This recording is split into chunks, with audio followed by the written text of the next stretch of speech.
Assalamualaikum warahmatullahi wabarakatuh. Oke, pada pertemuan kita saat ini kita akan belajar mengenai teknik Primark Principle dalam konseling perilaku. Oke, semoga teman-teman yang sedang belajar dilimpahkan kesehatan lahir dan batin, dan semoga apa yang kita pelajari hari ini bisa bermanfaat bagi teman-teman semuanya yang juga sebagai seorang calon praktisi sosial yaitu konselor.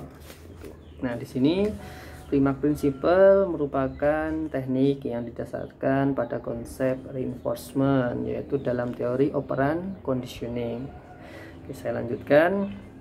Nah, sebenarnya teori Primark Principle dalam kehidupan sehari-hari kita sadar atau tidak sadar pernah mengalaminya. Contoh, misalnya ada seorang nenek memberikan larangan kepada cucunya untuk tidak diizinkan melihat televisi selama anak itu belum menghabiskan makanannya, yaitu sayur-sayuran atau makanan yang disajikan oleh neneknya. Nah, itu sebenarnya contoh penerapan dari Primark Principle yang dalam kehidupan sehari-hari. Saya yakin teman-teman juga pernah mengalami ini, tapi bisa jadi kita belum menyadarinya seperti itu. Nah, tentu dengan kita bisa mempelajari teknik ini, kita bisa menerapkan dan mengubah perilaku sasaran dari konseli seperti itu. Oke, saya lanjutkan.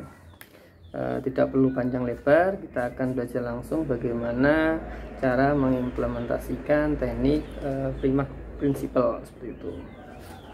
Nah, di sini untuk menggunakan Primark Principle, pertama-tama seorang konselor harus bisa mengakses apa sih yang disukai dari klien atau konseli. Jadi dalam sesi konseling, konselor harus bisa mengeksplorasi sekiranya apa sih yang disukai oleh konseli seperti itu. Nah, setelah itu hasil asesmen atau atas dasar asesmen, konselor sudah bisa mengetahui apa yang disukai dan tidak disukai. Nah, di sini nanti konselor mulai menerapkannya.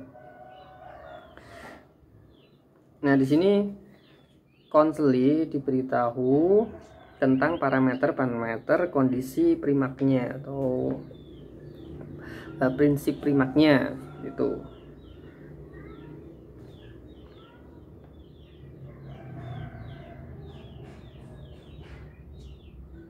Nah, di sini konseli diberitahu bahwa konseli harus melakukan kegiatan-kegiatan yang mana kegiatan-kegiatan perilaku target, sehingga nanti konseli bisa melakukan sebuah kegiatan yang lebih disukai. Jadi ketika melaksanakan kegiatan yang disukai itu didasarkan pada perilaku target yang dirubah. Misalkan konseli adalah anak yang memiliki permasalahan tentang nafsu makan. Nah, di sini berarti misalkan yang disukai dari anak adalah bermain game, maka penerapan atau pemberian game pada anak ini juga perlu didasarkan pada prinsip tadi, yaitu dia harus bisa menyelesaikan atau menghabiskan makanan yang telah disajikan, hingga atau perilaku targetnya kan dia mau makan. Seperti itu. Kalau sudah bisa baru diberi sebuah reinforcement atau penguatan, yaitu berupa bermain game. Tentu dalam hal ini penguatan itu kita harus bisa memberikan batasan-batasan. Jadi boleh main game, tapi bukan berarti harus berlarut-larut waktunya, misalkan berjam-jam sampai tidak istirahat. Nah, itu salah. Jadi tetap harus menerapkan prinsip perilaku, yaitu ada durasi waktu tertentu. Jadi artinya perilaku target dilaksanakan, baru konseli boleh melakukan perilaku yang disukai atau diberikan sesuatu yang disukai seperti itu. Sampai di sini bisa difahami. Nah, di sini memang manfaat dari Primark Principle atau prinsip Primark adalah lebih kepada awalnya itu diterapkan kepada konseli-konseli yang punya permasalahan dalam nafsu makan seperti itu. Jadi memang awalnya diterapkan pada permasalahan-permasalahan yang seperti itu. Nah, di sini juga Primark Principle bisa membantu anak-anak dengan gangguan pemusatan perhatian atau ADHD atau hyperaktivitas. Nah, seperti itu.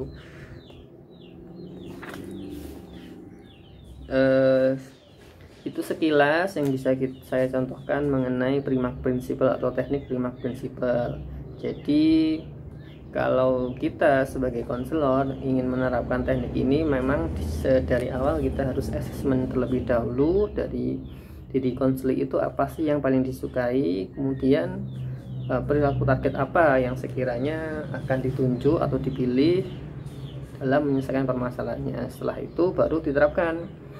Konseling harus bisa melaksanakan perilaku target, baru konseling akan diberikan sebuah atau diperbolehkan melakukan atau melaksanakan perilaku yang disukainya. Seperti itu. Itu saja untuk contoh ini. Saya yakin teman-teman bisa membuat verbatim atau percakapan konseling yang menerapkan teknik Primark Principle. Sekian, semoga ilmunya bermanfaat. Saya akhiri. Terima kasih. Wassalamualaikum warahmatullahi wabarakatuh.